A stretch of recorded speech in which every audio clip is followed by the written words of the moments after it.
پہلی بات اتقوا اللہ حق تقاتہ ولا تموتن الا وانتم مسلمون، میں عرض کر چکا ہوں اس کا براہ راست تعلق ایمان کے ساتھ، اس نظریہ حیات کے ساتھ ہے، اس تصور کائنات کے ساتھ ہے، اس فلسفے کے ساتھ ہے، اس ویلٹن شوانگ کے ساتھ ہے۔ وہ ہے تو تقویٰ ہوگا، فرما برداری ہوگی۔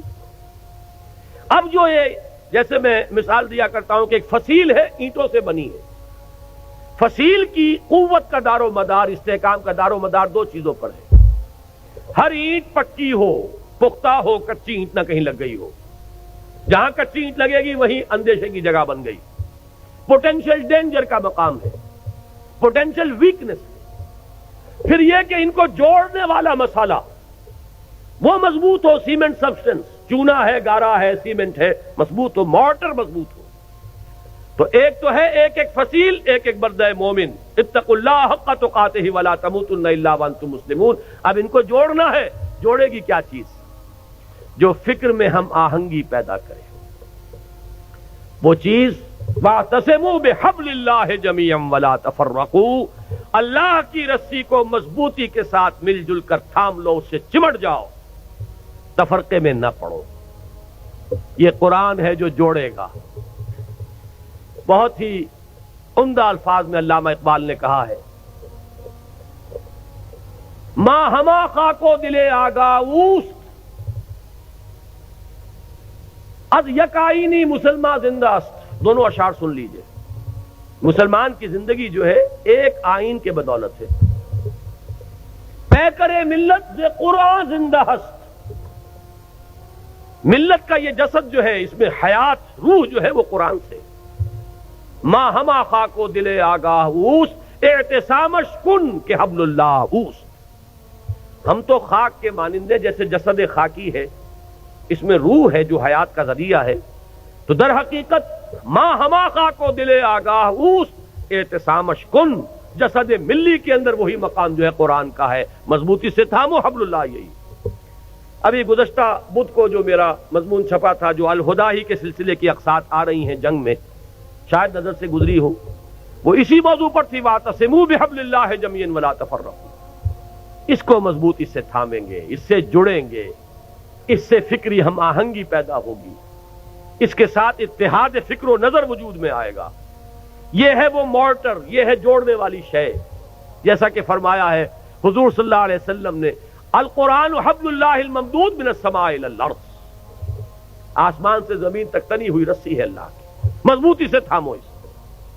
ایک دفعہ کا واقعہ بڑا پیارا ہے۔ حضور اپنے حجرے سے باہر تشریف لائے، مسجد نبوی کا نقشہ ذرا ذہن میں رکھیے۔ حجرے سے باہر تشریف لائے تو دیکھا ایک کونے میں کچھ مسلمان، کچھ اہل ایمان بیٹھے ہوئے قرآن کا مذاکرہ کر رہے ہیں، سمجھا رہے ہیں، چہرے پر بشاشت کے آثار ظاہر ہوئے۔ یہ معجم کبیر طبرانی کی جو ہے اس کی روایت ہے۔ آپ تشریف لائے، ایک سوال کیا بڑا عجیب، بلکہ اس سوال کو تو یوں سمجھ کر سنیے کہ جیسے کہ حضور یہ سوال مجھ سے اور آپ سے بھی کر رہے ہیں۔ الستم تشہدون اللہ الہ الا اللہ وانی رسول اللہ وان ھذا القرآن جاء من عند اللہ، کیا تم اس بات کی گواہی نہیں دیتے کہ اللہ کے سوا کوئی معبود نہیں، میں اللہ کا رسول ہوں اور یہ قرآن اللہ کے پاس سے آیا ہے؟ صحابہ کا جواب کیا ہو سکتا تھا؟ بلا یا رسول اللہ، حضور کیوں نہیں، بالکل ہے، ایسا ہی ہے۔ اب آپ نے فرمایا فابشروا، بشارت حاصل کرو، خوشیاں مناؤ، فإن هذا القرآن طرفه بأيديكم وطرفه بيد الله، اس لیے کہ اس قرآن کا ایک سرا تمہارے ہاتھ میں ہے، ایک سرا اللہ کے ہاتھ میں۔ یہ ہے وہ قرآن، وہ حبل اللہ، واعتصموا بحبل اللہ جميعا ولا تفرقوا۔ اس کے بعد وہ تاریخ کا حوالہ دیا، واذکروا نعمت اللہ علیکم اذ کنتم اعداء فألف بین قلوبکم، یاد کرو احسان جو اللہ کا تم پر ہوا جبکہ تم دشمن تھے، ایک دوسرے کے خون کے پیاسے تھے۔ اوس اور خزرج کی دشمنی چلی آ رہی تھی 100 برس سے، قبیلے لڑ رہے تھے، پھر اللہ تعالیٰ نے تمہارے دلوں میں الفت پیدا کی، ایمان کی الفت، مقصد کی ہم آہنگی، نظریات کا اشتراک۔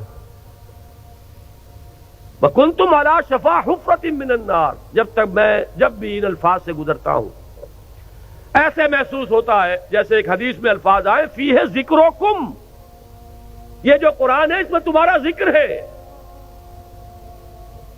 اور بلکہ اس سے پہلے الفاظ ہیں فیہ خبر ما قبلکم ونبأ ما بعدکم وحکم ما بینکم۔ حضرت علی کی روایت ہے یہ، حضور نے فرمایا اس قرآن میں تم سے پہلوں کی خبریں بھی ہیں، تم سے بعد کے حالات کی اطلاعات بھی ہیں، اور جو بھی تمہارے مابین کبھی اختلاف ہوگا اس کا حل اور فیصلہ موجود ہے۔ تو ہمارا ذکر کہاں ہے؟ کنتم علی شفا حفرۃ من النار، تم تو آگ کے گڑھے کے کنارے تک جا پہنچے تھے، فانقذکم منہا، تو اللہ نے تمہیں اس سے بچایا اور نکالا۔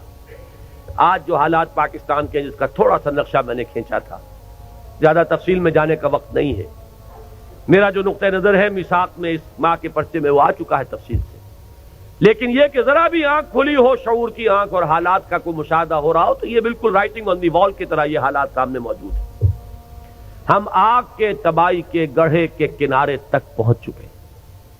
اللہ بچا سکتا ہے، اسے قدرت حاصل ہے، لیکن یہ بچاؤ ہوگا اسی طور سے جس طور سے کہ اس وقت اس نے بچایا تھا، محمد الرسول اللہ کے ذریعے سے بچایا تھا صلی اللہ علیہ وسلم۔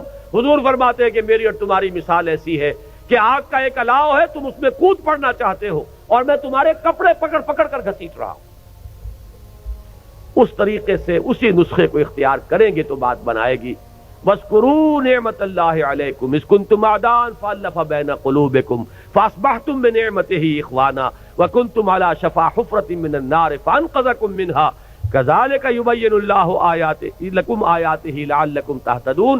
اس طرح اللہ تمہارے لیے اپنی آیات کی تبیین کر رہا ہے، وضاحت سے بیان کر رہا ہے تاکہ تم ہدایت اخذ کر سکو، راستہ تمہیں نظر آ جائے، اس پر چل سکو۔ آخری آیت میں ہے وہ مقصد کا اشتراک، وَلْتَكُن مِّنكُمْ أُمَّةٌ يَدْعُونَ إِلَى الْخَيْرِ وَيَأْمُرُونَ بِالْمَعْرُوفِ وَيَنْهَوْنَ عَنِ الْمُنكَرِ وَأُولَٰئِكَ هُمُ الْمُفْلِحُونَ۔ اور چاہیے کہ تم سے ایک ایسی جمعیت وجود میں آئے، ایک ایسی امت وجود میں آئے۔ ویسے تو پوری امت کا کام یہی ہونا چاہیے تھا، لیکن اگر امت سو گئی ہو تو ان میں سے جو بیدار ہو جائیں، جو جاگ جائیں، وہ مل جل کر ایک امت ودن امت، پارٹی ودن پارٹی، بڑی امت میں ایک چھوٹی امت کی شکل اختیار کریں، اور ان کے کام صرف دین ہو۔ عہد کر کے اٹھیے اگر ان باتوں کی سچائی اور صداقت کی دل گواہی دے کہ یہ تین کام ہو جائیں ہمارے مقصد، یدعون الی الخیر ویامرون بالمعروف وینہون عن المنکر، دعوت خیر، بھلائی کی دعوت۔ انشاءاللہ اس بدھ کو جو یہ قسط آ رہی ہے میری، اس میں اسی آیت پر گفتگو ہے، اسی لیے مجھے بڑی سہولت ہے کہ میں اس وقت اشارہ کر کے یہاں سے گزر جاؤں گا کہ آپ ذرا توجہ کے ساتھ اس بدھ کو انشاءاللہ جو آئے گی اس میں کوئی ناغہ نہ ہو جائے، اللہ تعالیٰ کوئی رکاوٹ اس میں اللہ کی طرف سے نہ آ جائے۔ تو اس میں اسی آیت پر اور پھر دو اور قسطیں آئیں گی جو اسی موضوع پر ہیں۔ ایک میں نے مولانا امیر التبلیغ مولانا محمد یوسف دہلوی رحمۃ اللہ علیہ کی ایک تقریر کا اقتباس دیا ہے طویل۔ یہ امت، ایک لفظ استعمال کیا انہوں نے، امت پناہ ہم سے چلا گیا۔ کہتے ہیں ہم امت ہیں، امت ہونے کا وصف ختم ہو چکا ہے۔